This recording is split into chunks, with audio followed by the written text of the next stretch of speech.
Bayang Karista, kayo ang bida. The 1300-meter race is on its way. Kimagure draws for your lead.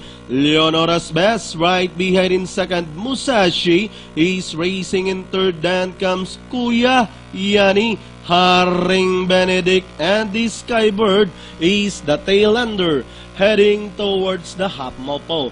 Kimagure, a solo leader by about 4 lengths. Running in second is Leonora's best, then followed by Musashi. Skybird coming from behind now, racing in fourth, followed by Haring Benedict.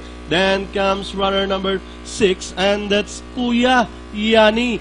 Rounding towards the 450 without pressure in front. This one is Kimagure by about 5 lengths. Running in second now is Skybird, then followed by Leonora's best Musashi. As they turn bottom, Kimagure still leading the field. Is Skybird blazing home from the outside. Now we have the favorite.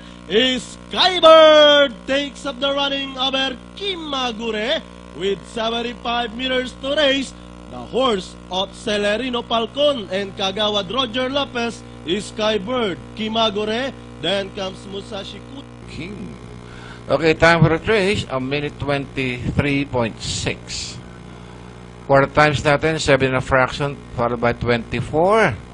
23 and a fraction on the third quarter, finishing at 28 and a fraction. That's for the winner number 1, Skybird.